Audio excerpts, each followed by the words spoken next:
Is another procrastination video about me and a car. So the first car that I ever had that was actually mine was a maroon Mazda 626, and I got it for college because I was going away to Florida. And so I bought the car, and I was looking for a 626, and the car that I wanted to get, which was like maybe 60,000 miles, something like that. When I went to the dealership in Virginia, it wasn't exactly what it looked like in the pictures. So I was kind of upset about that. So I like went down the street to another dealership. They had the 626. That one had all the stuff that I wanted, which was like the sunroof and the CD player and all that stuff.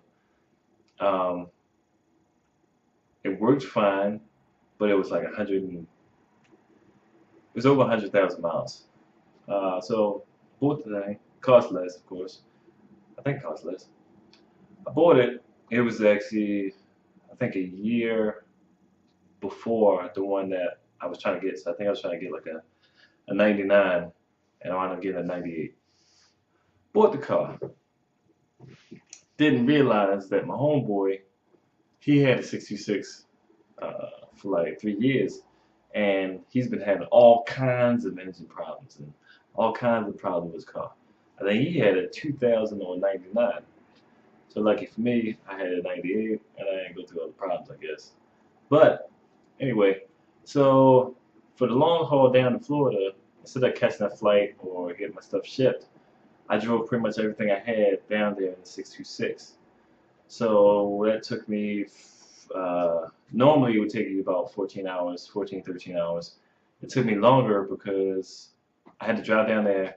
Then I had to meet my sister and my mother, who was helping me with the moving and stuff. And they were in Kissimmee, and that's like 40 minutes away. And then they didn't know exactly location. Anyway, either way, it took me a long time to get down there. Right? And so then the next time I wanted to go back home, I drove. So every time I was driving back and forth, I probably did that route. Uh, by the time I hit the second year, I probably did it maybe 3 times back and forth. So one time I'm up here, I had like this neighbor. He worked on cars, and his son also worked on cars. So his son was checking out my car, and he's like, I think I asked him to do like a oil change or something like that, maybe a tune-up. So they're checking out the car, and he's like, you're leaking oil. And I'm like, yeah, I know I'm leaking oil. And like, yeah, you should probably get that checked out because you know, you're leaking out the oil. And to me, it's like, at the time anyway, it was like I'm not leaking that much oil. It's not like I'm not like having pools of oil on the ground every time I pull out a parking spot or anything like that. You can see it on the engine, but it ain't that big of a deal. So the engine blockhead, I guess, had the sealant, the I don't know, whatever it is, the sealant. It was loose. It was kind of loose, so it was leaking oil. I guess that was the main thing. So a couple months go by. I'm down in Florida. Luckily, this didn't happen while I was driving home or driving back to Florida. But I was in Florida, and I think this happened first. Drive to Florida, and I go to this mall. And when I was down in Florida, I couldn't figure out what to do or anything like that because I didn't have no friends down there. I didn't have no family. So what I started doing was just going to different malls to get the lay of the land, basically. So I'm at this mall. I don't remember the name of it. Um, it's out Redbug, Redbug Run. It's out that area. And park my car, hop out of it, go into the mall. I think I was looking for shoes or something like that. Came out late night, hopped in the car, hit the ignition, nothing happened. Hit the ignition again, nothing happened. Hit the ignition again, nothing happens. So I'm like, damn it, hop out the car, pop the hood, look inside the hood. I can't figure out what's wrong. You know, I'm not a mechanic, so but I'm trying to figure out maybe it's the battery. No, it ain't the battery because the lights are coming on, or maybe it's this, maybe it's that. Wound up being I think it was the starter. The starter was messed up, I think. So, being me and knowing that I was supposed to get the car checked out anyway, so it's like my fault. I should learn my lesson from it. I decided to walk home, and by that time, like I said, I was getting the lay of the land, so I knew how to walk home. So I started hoofing it, and I walked all the way home, past the Redbud Park, whatever it's called, Redbud One Park or whatever. Walk all the way down there, then I walked Cimarron, I guess. I can't remember exactly. I know if I was driving down there, I would be able to do it, but I don't remember which streets it was. Maybe it was a Colonial or something. But I walk all the way home, gonna find out that trip was like close to 9 miles. It took me a while to get home. It took me a while to get home. But luckily it's Florida, so it's pretty warm and all that. Late night.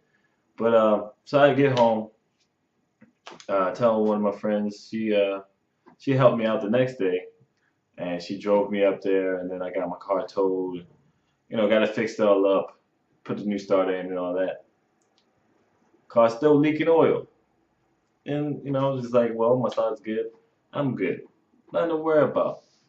Then a little bit later on, the one of the belts pop. So that belt pops, right? Damn. Oh, the alternator belt pop. No, the timing belt was going to pop. I took it in. Either it was going to pop or it did pop. I took it in, got the timing belt replaced, right? Well, it was still leaking. Don't worry about it. This is costing a lot of money anyway. I ain't gonna mess with it. Oil was still leaking on all my parts, which I didn't realize really. So the oil was leaking on the belts. That's one of the reasons why the belt popped. So the oil was still leaking. It leaks on the alternator belt. Alternator belt pops. So, so I'm riding around thinking, because I just got it from I guess got it from the shop after they put on the first belt. I'm thinking, man, this guy's trying to set me up. He just wants some more money. So he like sort of messed up the belt. And this whole time I'm like driving around with the battery without realizing it. I'm driving around all day on the battery. So by the time I was actually on a date too. So by the time I finished off the date and I dropped the girl off, my battery was basically dead.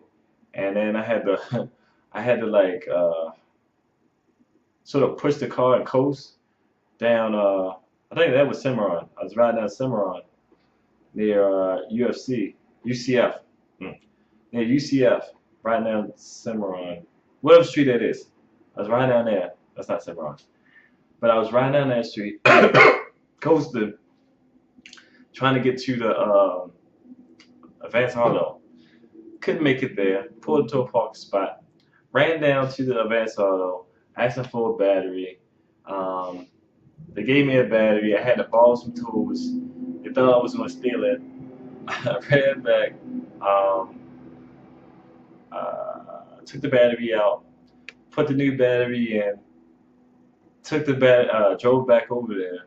Gave them back the tools and everything. Drove home because I was on full battery, so I was fine. The very next day, I had to take it back over there once again to get the belt changed. Fine. Everything's good, right? No, because I still didn't get the oil checked. So now, this whole time it was dripping on the belts, it was dripping on alternator, it was dripping on the starter. So now the alternator goes up because all the oil was getting inside the alternator. So then I gotta buy a new alternator. So by that time, I went through like $600, $700, probably more than that, just blowing through money. And then of course I and then I finally got it done. Um, I don't even remember when I got it done. And then when I got it done, uh, I think it was right before a trip back up north. But when I got it done, they couldn't figure out exactly how it was leaking and stuff.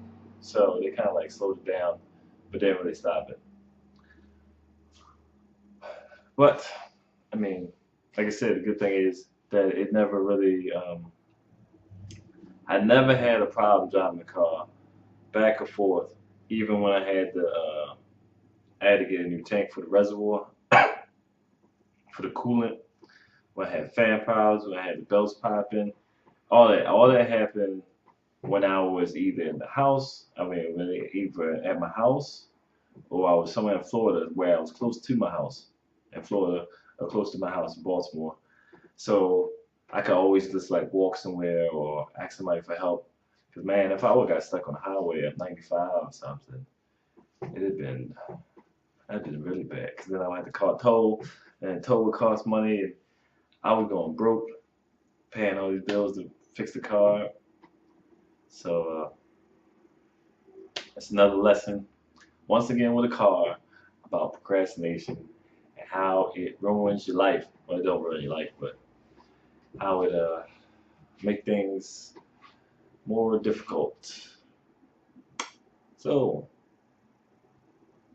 once again, procrastination, don't do it.